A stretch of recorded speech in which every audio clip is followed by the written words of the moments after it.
WORT contributor Gil Halstead talked to 3 artists whose land art installations are among those created at the Natural Path Sanctuary at the Farley Center for Peace, Justice, and Sustainability. I'm Gil Halstead. The hat I wear tonight is as the chair of the board of directors of the Linda and Jean Farley Center for Peace, Justice, and Sustainability. The center was founded 10 years ago on 40 acres of land just outside Verona. It's home to a dozen organic farmers who raise vegetables in fields just below a forested hillside. Land art, or earth art, is defined as art that is made directly in the landscape, sculpting the land itself into earthworks or making structures in the landscape from biodegradable materials.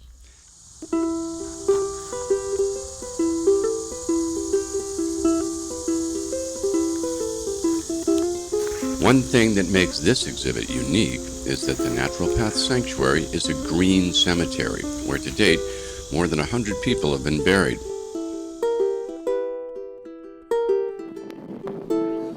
I'm taking my first tour looking at artwork at our green cemetery.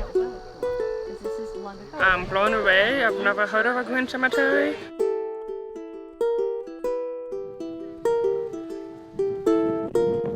Hi everybody, thanks for coming. This is one of my favorite biannual events, and every time I just get inspired by what appears. I have no preconceived notions. All of a sudden I see an uprooted tree, and I just decided, okay, well, I'm going to come in here with some gloves and a little hand trowel and see what emerges.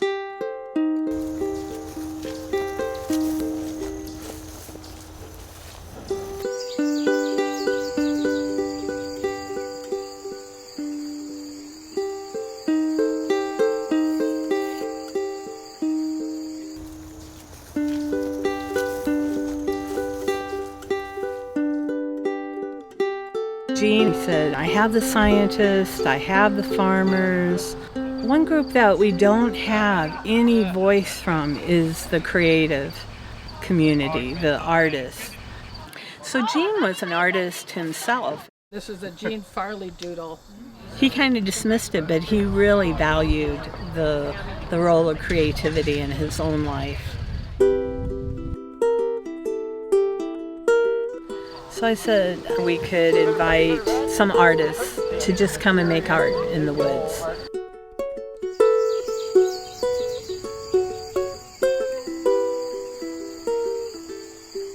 It was really interesting experience for me to work with natural materials, things that were supposed to decompose and return to the land. This is my first time doing an outdoor installation and being aware of the ecological impact that things would have in returning to the land they came from. And I know people who are buried here on the Natural Path Sanctuary, and it's given me an even bigger appreciation for what they do here.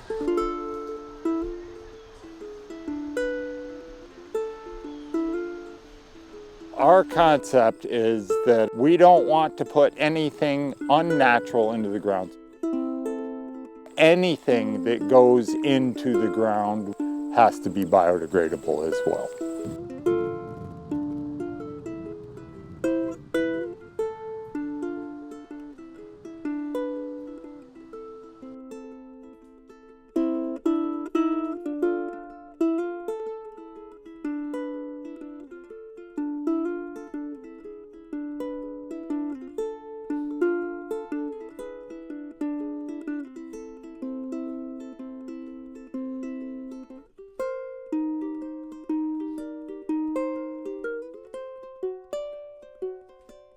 I made the installation above my future gravesite, putting art where I'm gonna live forever.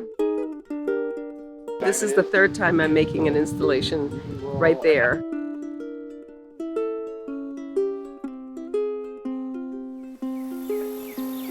This year, it was a lot about the death of the tree that made me choose my site. So I had to allow for that letting go.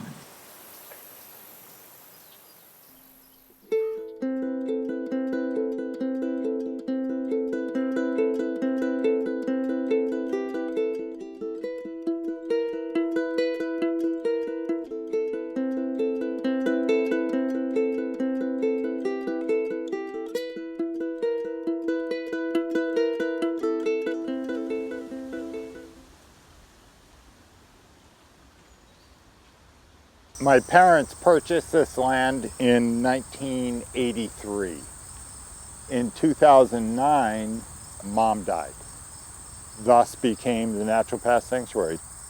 25 acres of wooded, not maintained as a conventional cemetery would be. And Dad, being the rather visionary thinker that he was, said, we also have to start the Farley Center for Peace, Justice, and Sustainability to carry on all the good deeds that my parents had tried to do throughout their entire lives. Walking through the wooded acres and trying to capture the essence of the land, we found the perfect spot for our installation. Surrounded by a small circle of trees, we began to gather materials for our piece. With the addition of natural twine, we began to shape the chrysalis. We also used unbleached organic cotton spread across the chrysalis to mimic the molt created by the larva. We started to construct the butterfly wings out of untreated biodegradable paper. To create the structural skeleton, we used untreated wooden popsicle sticks adhered by a natural adhesive made of baking soda, milk, water, and vinegar. The body of the butterfly was created with various branches held together by twine. To finish the butterfly, we used milk paint to create the popping colors that butterflies are best known for.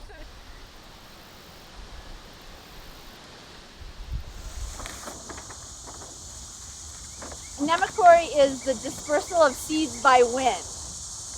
These are made out of paper. It's paper that I made about 10 years ago when I took blue jeans, cut them up, pulped them, pressed them into paper. I had hundreds of sheets of paper, and the thought of having to put something that I was feeling precious about out in nature and see what happens is actually kind of exciting. About a week ago, there was a wasp nibbling at the paper, was swiping from our piece to make their own piece, which just seemed absolutely perfect. I'm really thinking about that today on this artwork, and I'm looking into my business model and how can I shift everything into more eco when I teach my art workshops. I think it's time to teach how to be more eco on top of how to use the arts.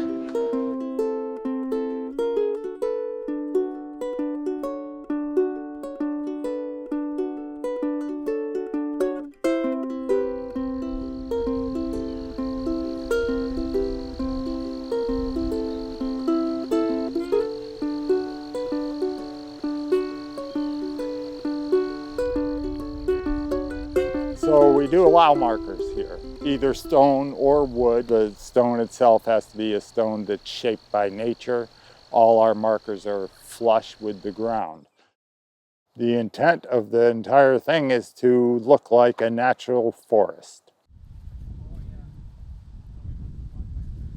This started with Shed Farley saying, well, we need a wood carver because we have this tree stump here and we'd like to do something with it.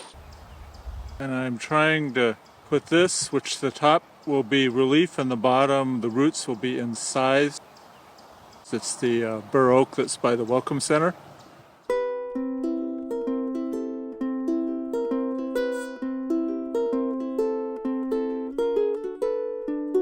I have finished the Farley tree carving project. Today, the last thing was to add some highlights, some yellow catching the sun and some shade on the dark side, and I darkened the roots, covered the whole thing with linseed oil. And red-headed woodpeckers, it turns out, are kind of rare, and they like to feed and nest in dead tree stumps, so that seemed to be very appropriate. So those were carved separately and then attached with wood dowels.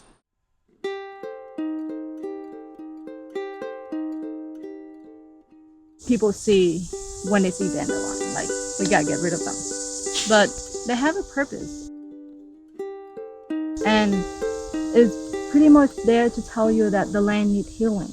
And the reason they're there is they're trying to nourish the soil back to its perfect state.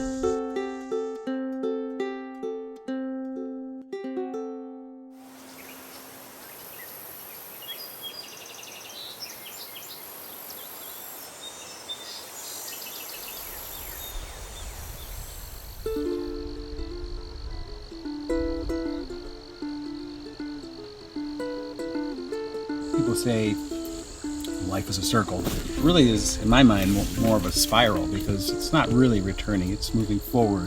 There's seasons and there's patterns. We go through that through our lives. But that spiral, I think, is more of a dynamic shape that kind of embodies that, the dynamic aspect of life. That even though there's patterns and a cyclical nature to it, it's also kind of moving us and the rest of the world and the rest of our community forward. That's kind of what the idea is, and I kind of also thought, and I knew this was going to be in the sanctuary where this is a cemetery, and the idea of maybe like an image of a spirit coming out of the ground and moving on, that kind of fit with the location.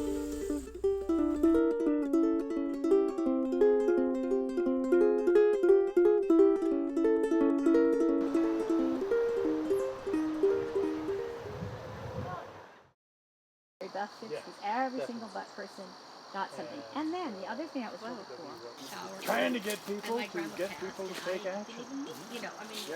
So it was like, but when that was a preparation that Dad would see. Think about My idea, and it still continues to be, is that artists can be a voice in a broader conversation. shower. So the girls shower, and we had all 7 girls. So And so my hope is that I get a community of artists who really embrace the Farley Center and the mission of the Farley Center, and that we could do a number of things. One of them, was this show in the woods.